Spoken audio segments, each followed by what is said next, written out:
ఇలా వర్గీకరణ కోసం మీరు కమిటీలు వేసిరు, కమిషన్లు వేసిరు.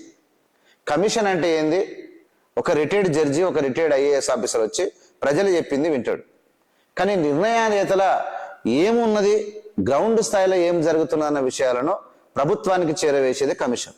కానీ ఈ రాజ్యాంగం యొక్క పవర్ ఏంటంటే, ఈ దేశంలో పార్లమెంట్ ఉన్నా, ఈ దేశంలో సుప్రీంకోర్టు ఉన్నా, ఈ దేశంలో హైకోర్టు ఉన్నా, వీటన్నిటినీ హైకోర్టును కానీ, సుప్రీంకోర్టును కానీ, పార్లమెంటును కానీ, అసెంబ్లీ కానీ తయారు చేసిందే రాజ్యాంగం.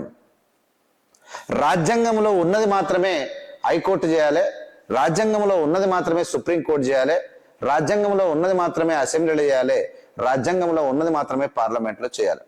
ఇంతకు మించి ఎవడన్నా ఓవర్ యాక్షన్ చేస్తే వాడు పచ్చి దొంగ, పచ్చి బజారోడే అవుతాడు తప్ప ఇంకోటి కాడు. ఎందుకు కాడు? రాజ్యాంగం నిలదీస్తుంది. ఇలా మా నోర్లు కట్టొచ్చు, నా నోర్లు కట్టొచ్చు. ఈ దేశంలో ఉన్న మెజార్టీ మాదిగల నోరు కట్టలేరు కదా. మెజార్టీ మాదిగలు రాజ్యాంగ ఈ వర్గీకరణకు వ్యతిరేకంగా ఉన్నారు. వర్గీకరణ అనేది ఒక బూతు. వర్గీకరణ అనేది ఒక బూతు, రాజ్యాంగానికి వ్యతిరేకమైన ఒక పదం. ఇది తినమరిగినోడు నెత్తిలో పెట్టుకునేటువంటి పదం. ఇది వర్గీకరణ అనేది దందాలకు, దోపిడీలకు, బెదిరింపులకు, రాజకీయ నాయకులను బెదిరించడానికి ఉపయోగపడినటువంటి ఇది ఒక వర్గీకరణ అంశమే తప్ప రాజ్యాంగంలో లేదు. రాజ్యాంగంలో ఒకవేళ ఉండేది ఉంటే అంబేద్కర్ గారు టకాటక రాసి పడేస్తుండే, మాలకింత, మాదిలకింత, వీళ్ళకింత, వాళ్ళకింత. అయితే చాలా మంది తెలిసి తెలియకనా, తెలియకనా బీసీలకు వర్గీకరణ కాలేదా అంటారు. ఇక పెద్ద తెచ్చినట్టే. బీసీలకు వచ్చినటువంటి ఇలా ఈ దేశ జనాభాలో 185, 90% ఉన్నటువంటి బహుజనులు. ఆ బహుజనులలో అంటరానితనం ఉన్నటువంటి కలిగి ఉన్నటువంటి, అంటే అరే అలా ముట్టుకోవద్దురా, వాళ్ళు నీళ్ళు ఇస్తే తాగొద్దు, వాళ్ళకి నీళ్ళు ఇవ్వద్దు, వాళ్ళు మన ఇండ్లకు రావద్దు, వాళ్ళకు మంచం పొచ్చు, కంచం పొచ్చు, అది ఏది లేనటువంటి జాతులు ఈ దేశం లోపల, ముఖ్యంగా దళితుల లోపల 1264 జాతులు, 1000కి పైగా గిరిజనుల లోపల కూడా జాతులు ఉన్నాయి. ఇవన్నీ జాతులను అంటరానిగా ఉన్నాయి కాబట్టే వర్గీకరణ ఎస్సీలలో చేర్చిండు అంబేద్కర్ గారు. ఈ వర్గీకరణ అనేటువంటి ఒక గొడుగు కింద తీసుకొచ్చిండు. ఇది పెద్ద లైన్, పెద్ద ఒక గీతకి వర్గీకరణ అందులో పెడితే దాన్ని మేము విభజిస్తామని చెప్పడానికి ఎవ్వరు కూడా ఈ భూమి మీద ఎస్సీ రిజర్వేషన్లు వర్గీకరించి సమానంగా పంచేటువంటి మునగాడు కానీ, మనిషి కానీ, యంత్రం కానీ పుట్టలేదు. నేను ముందే చెప్పిన, ఇది టైంపాస్ గాళ్ళు టైంపాస్ కోసం వాడుకుని ఇలా నేను కమిషన్ల కోసం చెప్పిన. కమిషన్లు తీర్పిస్తుంది, ప్రభుత్వాలు ఏదో నిర్ణయాలు తీసుకుంటారు, ఏమో అయిపోతుందని మారాలు ఏం భయపడరు. ఎంత తొందరపడి ఇంత చెప్తా ఉన్నాం మేము. ఇప్పుడు మా వాళ్ళు చాలా మంది కూడా మాట్లాడుతూ ఉన్నారు, రాజ్యాంగబద్ధంగా చేసుకుంటే మాకు పర్వాలేదు అంటారు. రాజ్యాంగంలో లేదు. రాజ్యాంగంలో లేని అంశాన్ని రాజ్యాంగబద్ధంగా కూడా చేయనికి వీల్లేదు. రాజ్యాంగబద్ధంగా ఏం చేయాలంటే, ఒకవేళ వర్గీకరణ అంటూ చేస్తే సుప్రీంకోర్టు ఫెయిల్ అయినట్టే, పార్లమెంటు ఫెయిల్ అయినట్టే, అసెంబ్లీ ఫెయిల్ అయినట్టే, ఇక్కడ ఈ వ్యవస్థలన్నీ ఫెయిల్ అయినట్టే. ఈ వ్యవస్థలన్నీ మావి చేతగాని వ్యవస్థలు, మేము దొంగలము, రాజ్యాంగం అద్భుతంగా ఉన్నా మేము దళితులను అభివృద్ధి చేయలేకపోతున్నాము, వాళ్ళను ఆర్థికంగా సమానత్వం తేలేకపోతున్నాము, వాళ్ళకి జ్ఞాన సంపద ఇవ్వలేకపోతున్నాము, ఆరోగ్యాన్ని, చదువుని ఇవ్వలేకపోతున్నాము, మేము సోంబేరిగాలమని ఒప్పుకున్నట్టే. రాజ్యాంగంలో వెరీ క్లియర్గా ఉంది, సోషల్, ఎకనామిక్, పొలిటికల్ స్టేటస్ ప్రతి పేదవానికి, ప్రతి దళితునికి దక్కాలని అంబేద్కర్ గారు చెప్పారు. మరి ఏం చేస్తున్నాడు నీ పార్లమెంట్లో? నీవు వర్గీకరణ ఇచ్చేది? వర్గీకరణ ఏంది అంటున్నా. వెనుకబడ్డోని పైకి తీసుకురమ్మంటే పైకొన్ని కిందికి దొక్కుతారంట. వెనుకబడ్డ ఇప్పుడు ఒక సింపుల్ ఒక లాజిక్, గొర్రె అయినా గొర్రెల మంద కొట్టుకొని పోతూ ఉంటాడు. ఆరోగ్యం ఖరాబ్ అయిన గొర్రె కానీ, లేదంటే కాలు ఇరిగిన గొర్రె కానీ, లేదంటే జ్వరం వచ్చిన గొర్రె వెనుకబడితే మందను మొత్తం వెనక్కి మలుపుకురాడు, ఆ గొర్రెను ఎత్తుకొని పోతాడు. ఆ గొర్రెకు లేకుంటే ఓ తాన పెట్టి, ఓ మనిషిని కావాలి పెట్టి, ఓ ఆటోలు వేసుకొని పోతాడు 5-6 ఉంటే.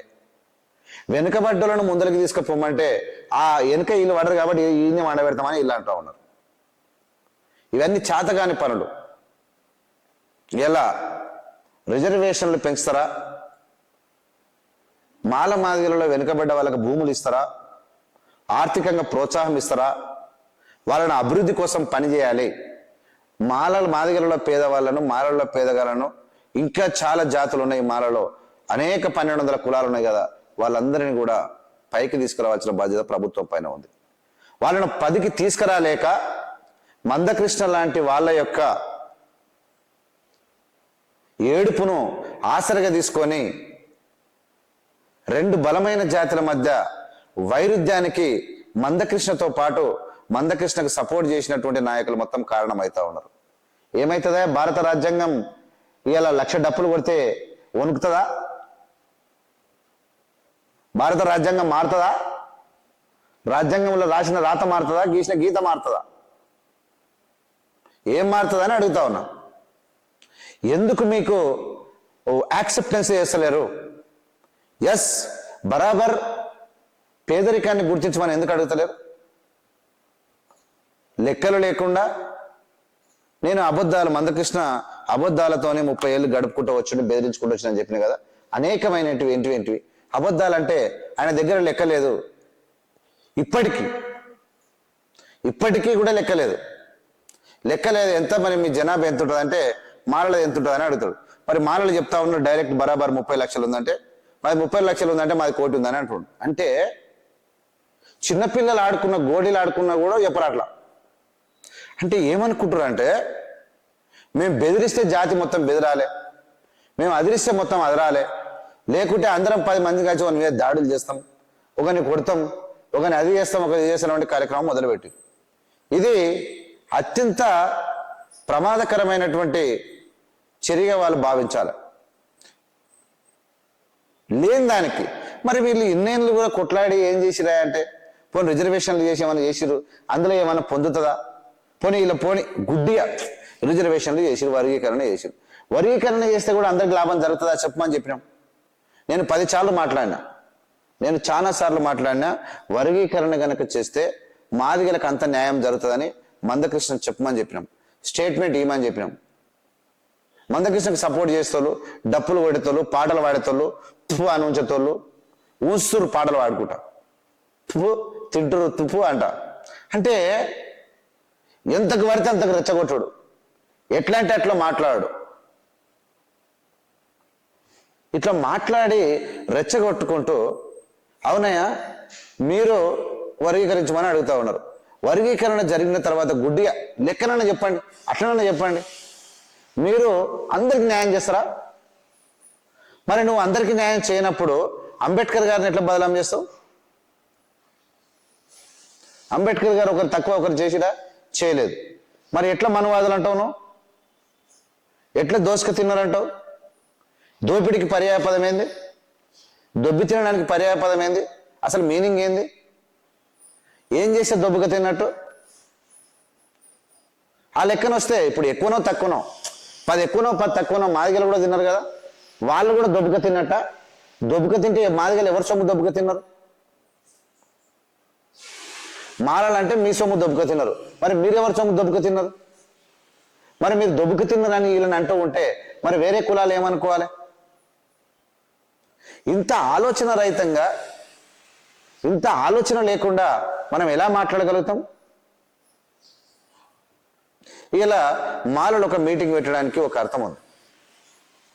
30 ఏళ్ళ అవమానాలు భరించలేక వాస్తవమైనటువంటి పరిస్థితులు తీర్పు వచ్చిన తర్వాత కూడా అడ్డం తిరిగినటువంటి మాలలు. ఇంకా తెలుగు రాష్ట్రాల ముఖ్యమంత్రులకు అర్థమైతలేదు, వీళ్ళకి అర్థమైతలేదు. ఏమైతలే అనుకుంటా ఉన్నారు. వాళ్ళు చేయంగా ఏమైంది మాకు చేయాలని అనుకుంటా ఉన్నారు. ఆల్మోస్ట్ నేనేమంటున్నంటే, ఇలా ఎన్నో మాటలు పడి ఎన్నో త్యాగాలు చేసినటువంటి, ఇప్పటికీ కూడా ప్రభుత్వాలు పట్టించుకోకుండా ఏ విధంగా ముందుకు తీసుకుపోకున్నా, ముందుకొచ్చి ప్రభుత్వాలు పట్టించుకోకుండా అవమానాలు భరించి పేదరికాన్ని భరించకుండా ఉన్నటువంటి వీళ్లకు ఇదొక లెక్క కాదు. ఎంత ఓపికతోనైనా ఉండగలరు. కానీ ఇలా పచ్చి అబద్ధాలను, పచ్చి అంటే రాజ్యాంగాన్ని కూడా కాదని మాట్లాడే స్థాయికి రాకూడదు. ఒకవేళ ఎవరన్నా రాజ్యాంగానికి లోబడి మాట్లాడితే మాత్రమే ప్రభుత్వాలైనా, పోలీసులైనా, రాజకీయ నాయకులైనా గుర్తు చేసుకోవాలి, అర్థం చేసుకోవాలి. అది వాళ్ళ బాధ్యత. అది ఆ బాధ్యత. అది మించి, దానికి మించి ఎవరు మాట్లాడినా ఖచ్చితంగా అది తప్పే అవుతుంది. ఖచ్చితంగా రాజ్యాంగానికి లోబడి మాత్రమే పనిచేయాలని చెప్పి మీ అందరికీ విజ్ఞప్తి చేస్తా ఉన్నా.